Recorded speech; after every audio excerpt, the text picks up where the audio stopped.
जय हिंद साथियों, मैं पूजा चौहान ट्रिकी एकेडमी में आपका स्वागत करती हूँ। हम लेकर आए हैं कोशिका विभाजन से संबंधित कुछ प्रश्न। पिछले क्लास में हमने 50 क्वेश्चंस बता दिए थे आपको। अब आगे के जो क्वेश्चंस है वो हम कंटिन्यू करते हैं। ठीक है, अगला जो क्वेश्चन है, कोशिका स्त्राव निम्नलिखित के द्वारा संसाधित या संकुलित किए जाते हैं। किसके द्वारा कोशिका स्त्राव निम्नलिखित मतलब कोशिका स्त्राव संसाधित किए जाते हैं? गोल्जी उपकरण, नाभिक, अंतर्द्रवीय जालिका या सूत्रकणिकाएं। तो इसका जो सही आंसर आएगा वो क्या आएगा? गोल्जी उपकरण। ठीक है, इसका जो सही आंसर आएगा वो क्या आएगा? गोल्जी उपकरण। पहला ऑप्शन इसका सही होगा। अगला प्रश्न है एक सरल शर्करा जो शरीर की सभी कोशिकाओं के लिए ऊर्जा का प्रमुख स्रोत है। गन्ने की शर्करा, सुक्रोज, ग्लूकोज या फ्रक्टोज। तो देखिए, शरीर के सभी लोगों के शरीर के लिए सबसे ज़्यादा जो आवश्यक होता है वो ग्लूकोज होता है। ठीक है, और ग्लूकोज का फॉर्मूला क्या होता है? C6H12O6। ठीक है, तो ऑप्शन तीसरा इसका सही आंसर होगा, जो हमारे सभी जीवों के लिए, शरीर के लिए आवश्यक है, सभी प्रकार की कोशिकाओं के लिए आवश्यक है। अगला प्रश्न है, पशुओं के न पाए जाने वाले ऊतक का नाम बताओ। पशुओं में जो ऊतक नहीं पाए जाते वो कौन से? वसी ऊतक, विभोत्योतक ऊतक, पार्श्वतंतु या संयोजी ऊतक। जो पशुओं में नहीं पाए जाते हैं वो ऊतक कौन से हैं? विभोज्यतक ऊतक। ठीक है, ऑप्शन दूसरा इसका सही आंसर होगा।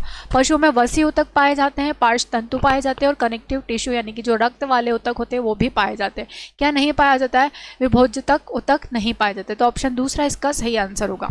अगला प्रश्न है, निम्नलिखित में से कौन सा स्टेम सेल का एक प्रकार नहीं है? नाभिरज्जु, भ्रूण, भ्रूणमूल्य या मेद। तो देखिए, जो इसका एक प्रकार नहीं है वो क्या है? फेट यानी कि मेद। वसा जो होता है, वसा इसका उदाहरण नहीं है, स्टेम सेल का उदाहरण ये नहीं है। ऑप्शन चौथा इसका सही आंसर है। अगला प्रश्न है, मानव शरीर में मौजूद निम्नलिखित कोशिकाओं में से किसमें माइटोकॉन्ड्रिया नहीं पाया जाता है? सभी को पता है, लाल रक्त कोशिकाओं में माइटोकॉन्ड्रिया और केंद्रक दोनों ही नहीं पाए जाते, बाकी की कोशिकाओं में माइटोकॉन्ड्रिया पाया जाता है। तो इसका सही आंसर क्या होगा?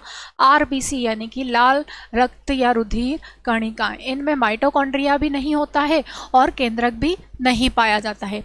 अगला प्रश्न है आपका, बुल्फियन पुनरुद्भवन पाया जाता है? प्लानेरिया में, यूरोडिला में, पक्षियों में, हाइडा में। ये सभी जीवों के नाम हैं। तो किसमें बुल्फियन पुनरुद्भवन नहीं पाया जाता है? तो वो है यूरोडिला। यूरोडिला में बुल्फियन पुनरुद्भवन नहीं पाया जाता है। ठीक है, अगला प्रश्न है आपका, निम्नलिखित सूची में से प्रोकैरियोटिक कोशिका पहचाननी है। किसकी प्रोकैरियोटिक कोशिका है ये पूछा गया है। नीली हरी शैवाल की कोशिका, बेड की फफूंदी की कोशिका, मानव कपोल कोशिका या फिर प्याज कोशिका। तो देखिए, जो नील हरी शैवाल होते हैं वो, उनकी कोशिकाएं जो होती है वो प्रोकैरियोटिक प्रकार की होती है।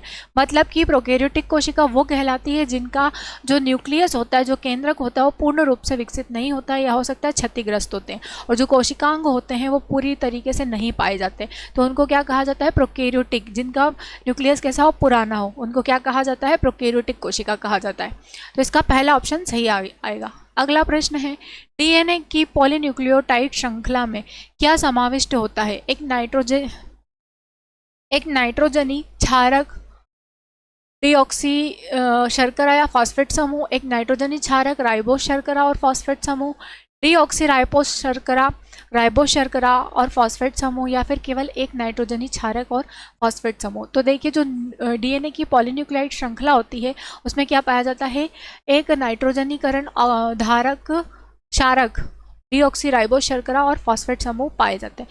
तो पहला ऑप्शन इसका सही आंसर होगा।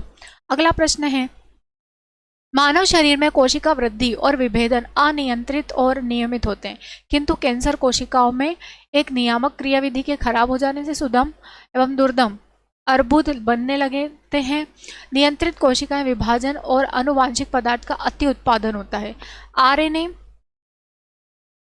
आरएनए उत्परिवर्तित होता है एवं अल्प मात्रा में उत्पादित होता है, या फिर डीएनए उत्परिवर्तित होता है एवं अल्प मात्रा में उत्पादित होता है। तो इसका जो सही आंसर आएगा वो क्या आएगा?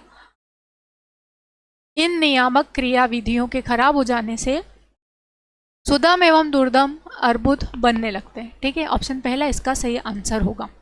अगला प्रश्न है आपका, पेनक्रियाज यानी कि अग्नाशय की कोशिकाएं जो इंसुलिन हार्मोन उत्पन्न करती है क्या कहलाती है? थाइमस, एस्ट्रोजन, कार्पस एपिडिडाइमिस या आइलैंड्स ऑफ लैंगरहैंस। तो क्या कहलाती है? आइलैंड्स ऑफ लैंगरहैंस, या इन्हें लैंगरहैंस की द्वीपिकाएं भी कहा जाता है। इनमें 3 प्रकार की कोशिका होती है, अल्फा, बीटा और गामा, जिसमें से बीटा कोशिका से इंसुलिन हार्मोन स्रावित होता है।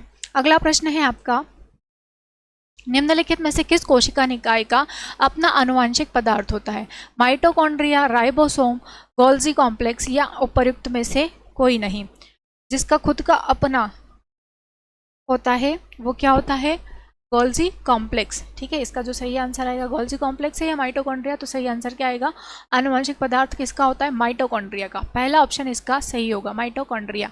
अगला प्रश्न है आपका, निम्नलिखित में से कौन सा कोशिका निकाय कोशिका संश्लेषण के लिए उत्तरदायी है? कोशिका संश्लेषण के लिए गोल्जी संरचना कोशिका संश्लेषण के लिए उत्तरदायी है। कोशिका में प्रोटीन संश्लेषण आएगा, यहाँ पर क्वेश्चन में मिस्टेक है। कोशिका में प्रोटीन संश्लेषण के लिए उत्तरदायी है, यहाँ पर आप नोट कर लीजिएगा। ये कोशिका में प्रोटीन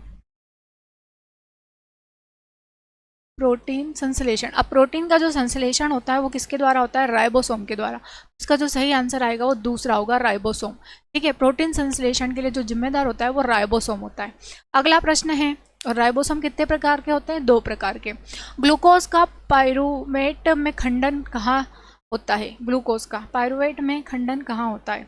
गोल्जी कोशिका द्रव्य, क्लोरोप्लास्ट या प्रोटोप्लास्ट। तो इसका जो सही आंसर आएगा वो क्या आएगा? कोशिका द्रव। कोशिका द्रव में इसका खंडन होता है, दूसरा ऑप्शन इसका सही होगा।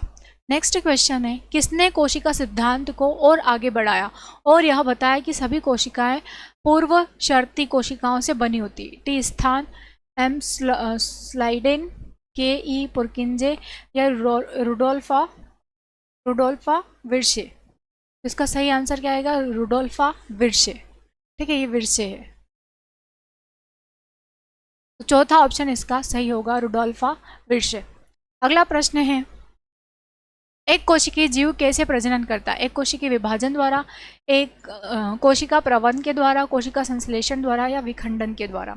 एक कोशिकीय जीव, तो एक कोशिकीय जीव जो होता है वो कोशिका विभाजन के द्वारा प्रजनन करता है। पहला ऑप्शन इसका सही आंसर होगा, कोशिका विभाजन। ठीक है, अगला प्रश्न है आपका, निम्नलिखित में से किसमें कोशिका भित्ति नहीं पाई जाती है? कोशिका भित्ति यानी कि सेल वॉल किसमें नहीं पाई जाती है? यूग्लिना, पैरामीशियम, गोन्यूलेक्स या माइकोप्लाज्मा। तो कोशिका भित्ति जो होती है माइकोप्लाज्मा या जो एक जीवाणु है, इसमें कोशिका भित्ति नहीं पाई जाती है। माइकोप्लाज्मा क्या है? एक प्रकार का जीवाणु है।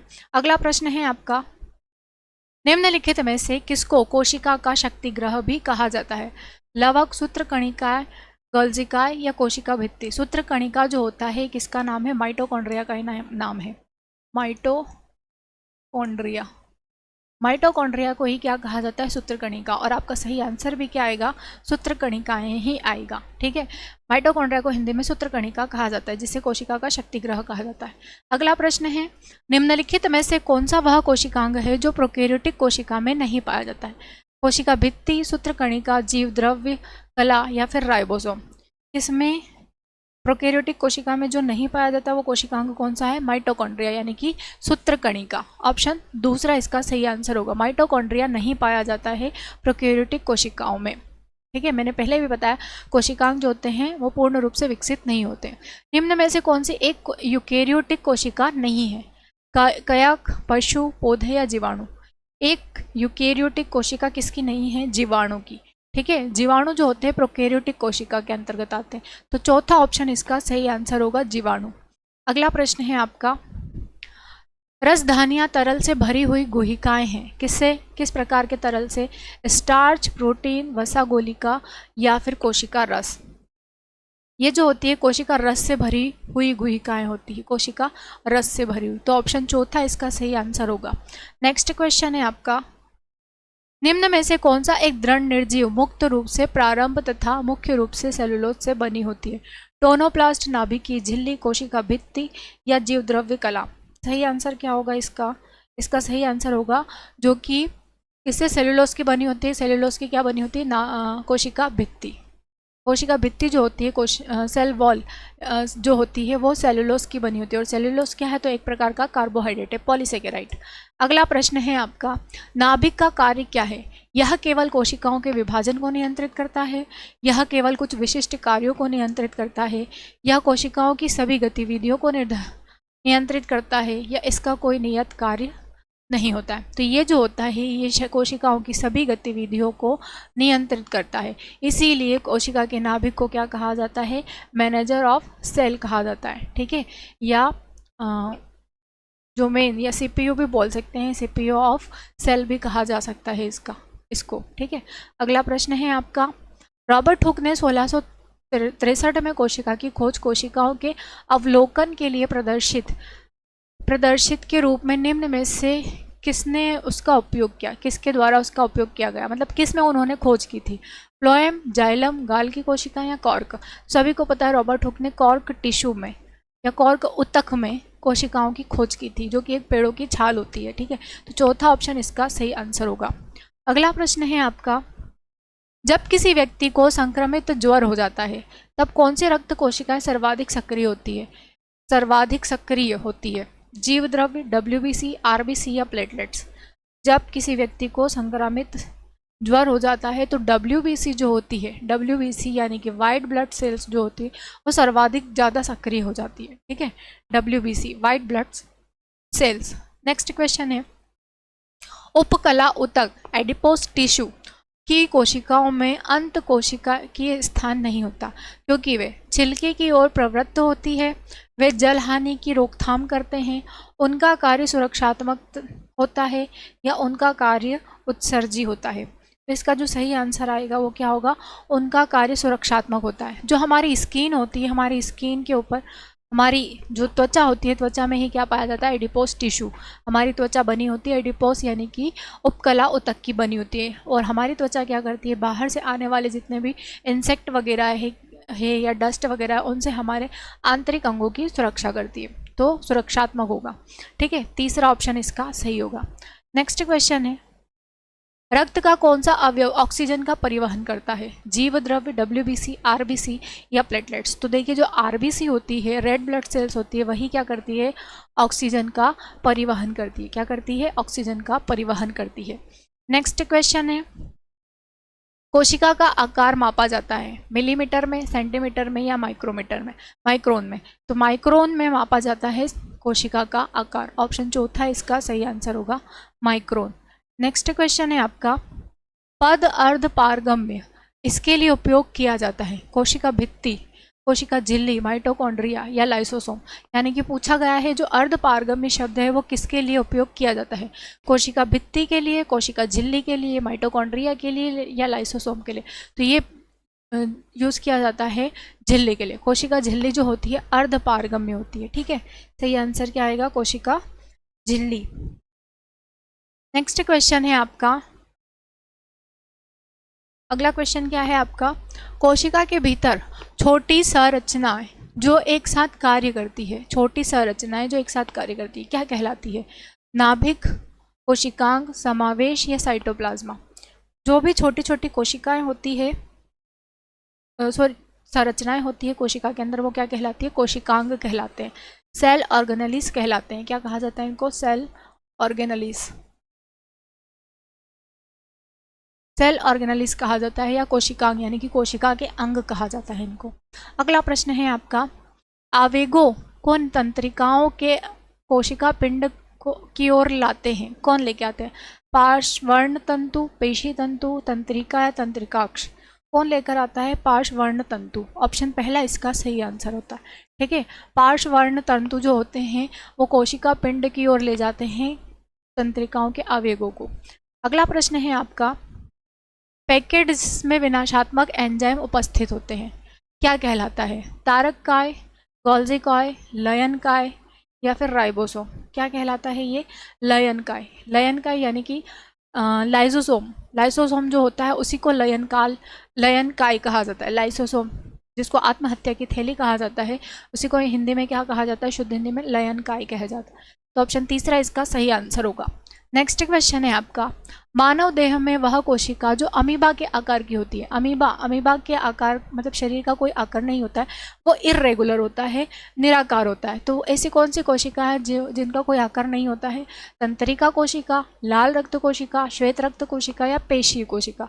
तो जो WBC होती है यानी कि श्वेत रक्त कोशिका होती है, उसका आकार नहीं होता है, वह निराकार होती है। तो आप बोल सकते हैं कि अमीबा के आकार की होती है। ठीक है, तो तीसरा ऑप्शन इसका सही आंसर होगा। नेक्स्ट क्वेश्चन है आपका, ल्यूकोसाइट को श्वेत रक्त कणिकाएं कहा जाता है क्योंकि कोई विशिष्ट कारण नहीं है, वे रोगों से लड़ती है, वे दूध के बूंद जैसी दिखती है, वे रंगहीन होती है। ये जो होती है ल्यूकोसाइट, ये रोगों से लड़ती है। ऑप्शन दूसरा इसका सही आंसर होगा। रोगों से लड़ने वाली होती है, इसीलिए ल्यूकोसाइट कहा जाता है इनको। नेक्स्ट कोशिकाएं है, नेक्स्ट क्वेश्चन है आपका, उस तरल का नाम बताइए जिसमें रक्त कोशिकाएं तैरती है। सीरम, रक्त, जीवद्रव्य या लसिका? ये सीरम है। ठीक है, क्या है ये? सीरम है।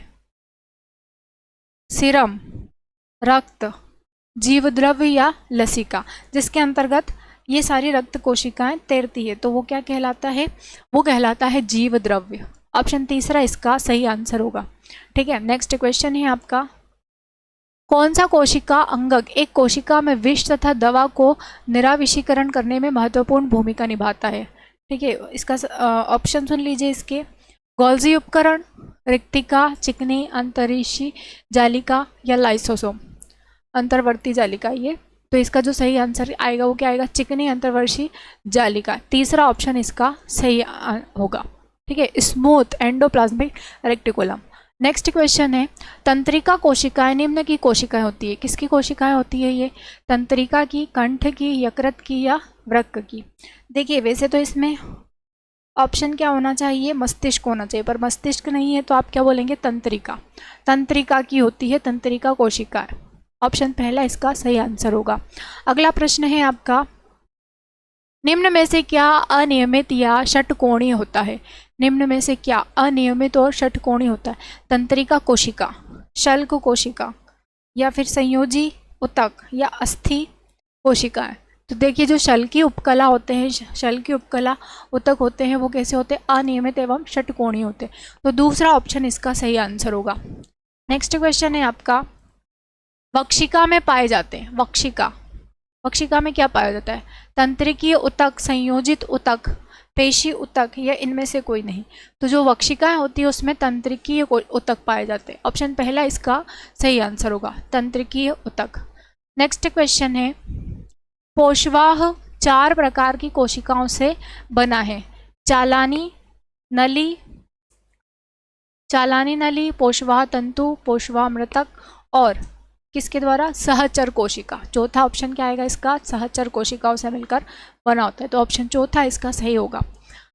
नेक्स्ट क्वेश्चन है, चमकदार रोशनी के प्रति संवेदनशील आंखों की प्रकाशग्राही कोशिकाएं होती है, जो मतलब कि दिन और रात के बारे में, दिन में आप चमक दिखाई देती है आपको, तो इस तरीके से जो कोशिकाएं कार्य करती है वो कौन सी है?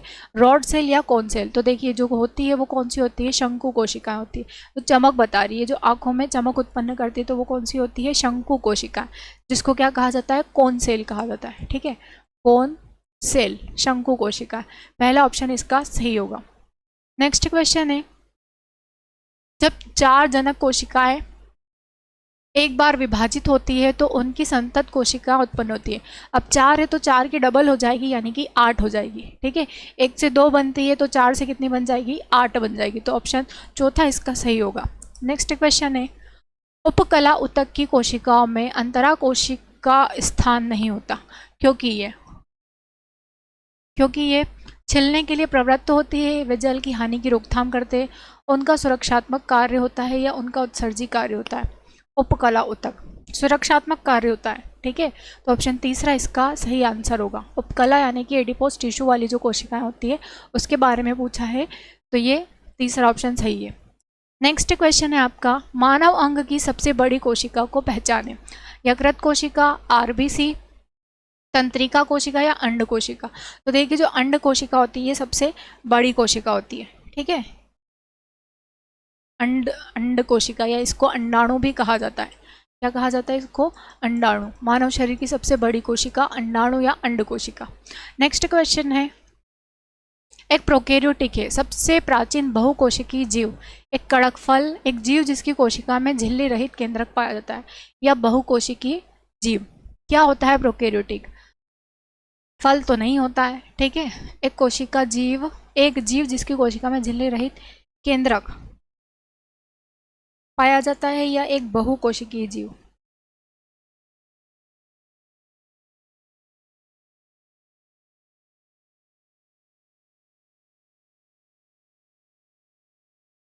देखिए प्रोकैरियोटिक जो होता है वो क्या कहलाता है? जिसमें प्राचीन बहुकोशिकीय जीव आएंगे, ठीक है। तो इसका पहला ऑप्शन सही आएगा, पहला।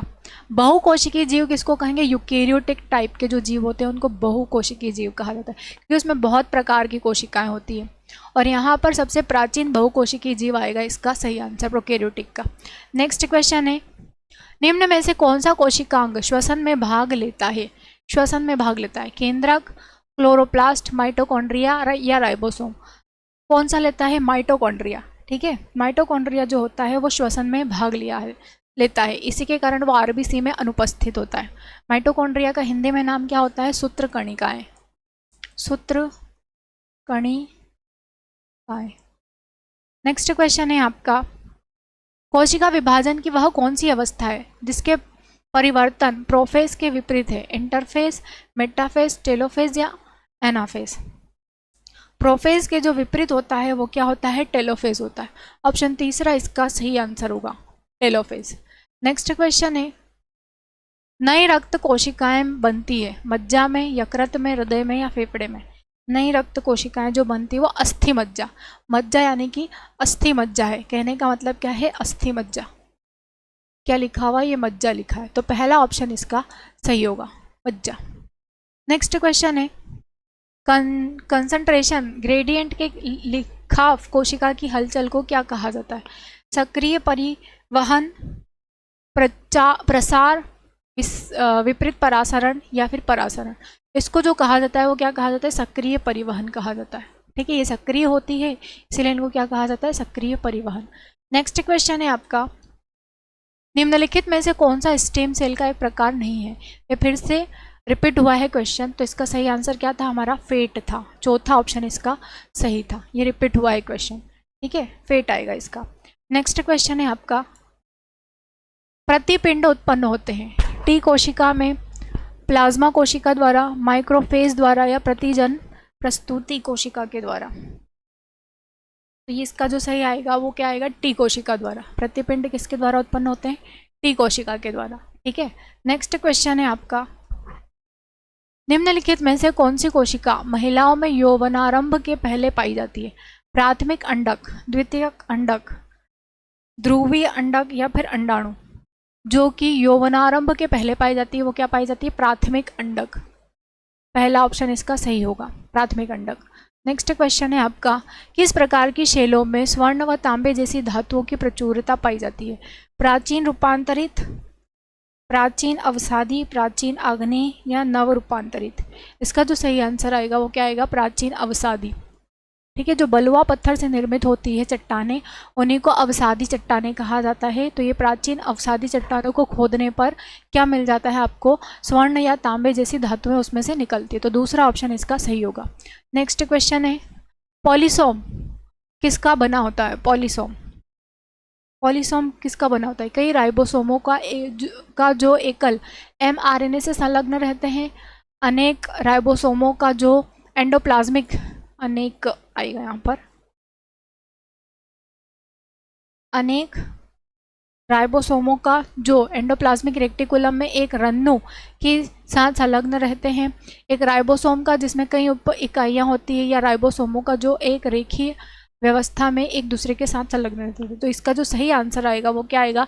कई राइबोसोमों का जिसमें एकल mRNA से संलग्न रहते हैं, ठीक है। पहला ऑप्शन इसका सही आंसर होगा।